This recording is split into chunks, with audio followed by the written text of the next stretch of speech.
Formula One's governing body, the FIA, has announced a series of tweaks will be made to the grid penalty system for next season, following complaints from fans that it was too confusing. Drivers are forced to take grid drops when they exceed the limit of engine components over the course of the year, taking a 5-place grid penalty for each component. However, the system has been criticized due to grids, on occasion, being confirmed just a few hours before a race, which was the case at this year's Italian Grand Prix. With teams set to be limited to just 3 engines in 2018, there are concerns grid penalties will only increase.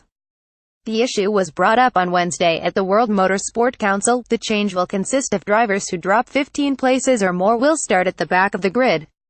The FIA released a statement explaining the changes. They said, the change to the power unit penalty system was also approved, whereby if a driver incurs a penalty exceeding 15 grid places, he will be required to start the race from the back of the starting grid.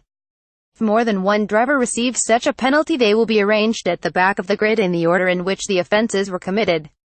Other changes that will be added into the regulations for next season were also included as follows: regulations relating to procedures for starting or resuming a race behind the safety car, changing the event timetable to increase flexibility, ensuring that testing of previous cars may only take place on tracks currently holding an FIA Grade 1 or 1T license, provision for demonstration events in previous cars, which does not constitute testing.